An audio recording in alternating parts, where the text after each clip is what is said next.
Narcissists often appear to get joy out of hurting others, but it's really deeper and more complex than simple sadism. So that's why today we're going to talk about 5 reasons why narcissists get joy out of hurting others. Before we even dive into the reasons, we first have to dive a little bit more into their past. Narcissists are formed partially based on genetics. They're predisposed to potentially having narcissism, but it also has to do with their upbringing of how were they treated. They were abused, and before anyone's like, well, the narcissist I knew wasn't abused, getting overly told yes is a type of neglect and is a type of abuse. If you are telling a child yes all the time, you are not setting boundaries and you are neglecting their emotional well-being.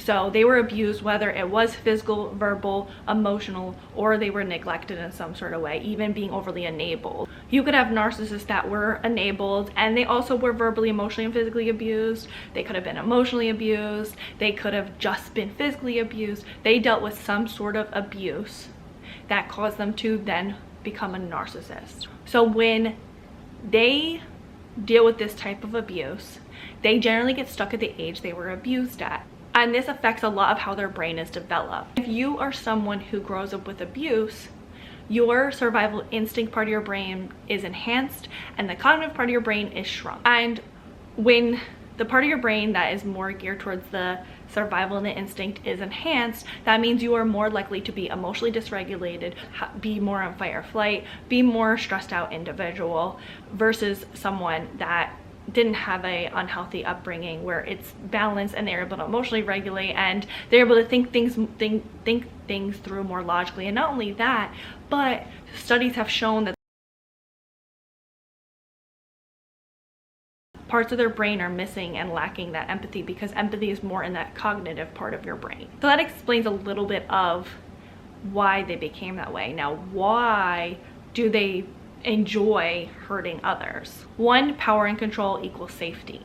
They have a very insecure and fragile sense of self. They grew up feeling a lack of safety and a lack of control. So they learned the only way they can gain control is by having power over others. Hurting others, especially emotionally, can give them a fleeting sense of control, dominance, and power. In their mind, if they can make others feel small, they feel big. If you're confused or upset, they must be in charge. It's not that they're overly thinking about how can they make you feel pain. It's more so how can they gain superiority over you, and just the result is that you wind up being in pain. Their goal is safety and strength because they are very selfish beings. The next one is the lack of empathy. Now here's the thing.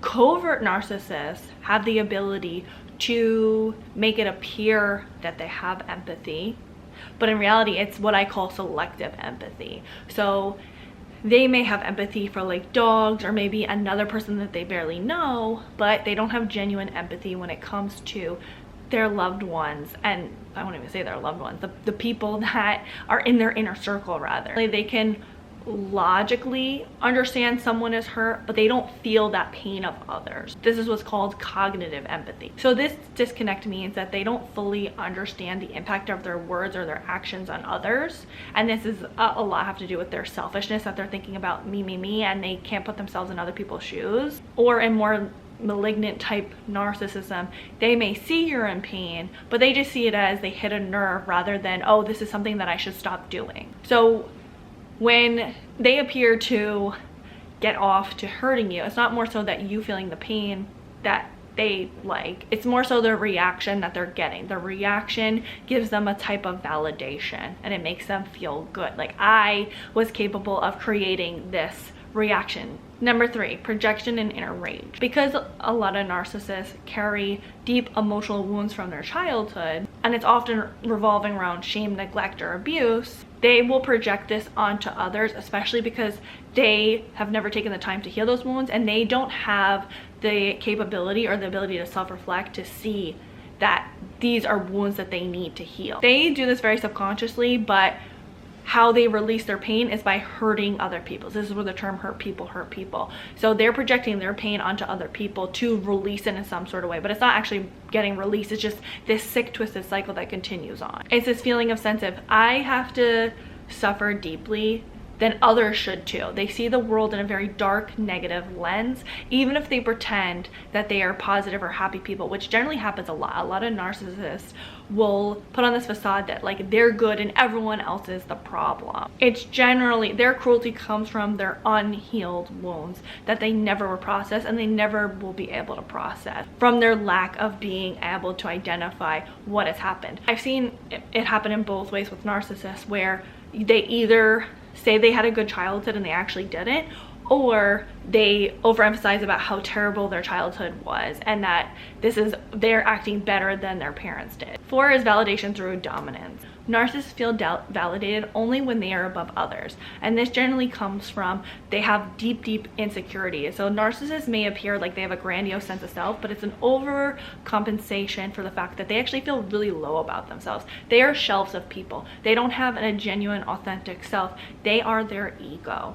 Their ego guides them, and ego generally is insecurity and shame and all the things that we try to hide, and it's the ego trying to protect us from all these things. So they are their ego, they are not themselves, and they walk around just projecting and hurting other people and having a sense of they just want to dominate other people. They never got the validation they needed as a child, so they learned, oh, this is how I feel validated. It's the only way that they feel a sense of good, because the world is very dark and gray without hurting other people and without getting supply from other people. Because they have such deep insecurities, they need a sense of feeling like they're stronger or smarter or better than other people. And by hurting other people, they get that sense. They feel that validation. They regulate their fragile ego by putting others down. So to sum it all up, it's emotional bullying masked as self-worth. And number 5 is punishment for vulnerability. If you show vulnerability, or you ask for closeness, or you try to hold them accountable, they may lash out. Why? Vulnerability feels threatening. It reminds them of their own. Vulnerability is something that they try to hide. They are insecure. They don't feel good about themselves. And vulnerability means like, hey, I need others, or I am this type of person. They have deep shame. And so all those vulnerabilities, they try to hide it. And so because they have disgust and hate for their own vulnerabilities, they will have hate and disgust for you and you being vulnerable as well.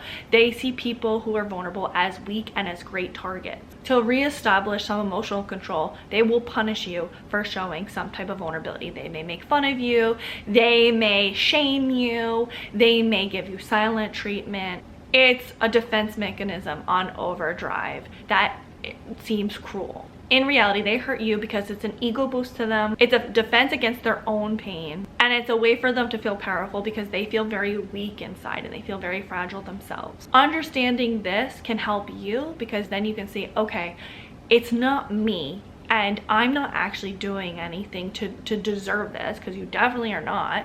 It's more so they're doing these behaviors because they are a weak, fragile individual that is experiencing a lot of pain that they are not bringing to light, and they're not even aware of it. They are not able to be a part of society, and I'm not going to welcome them into my society. They're their own society that they can have their own club.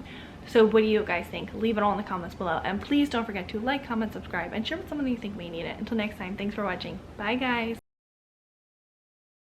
Narcissists often get... And number 5 is punishment for That may sound weird to backtrack. I'm not saying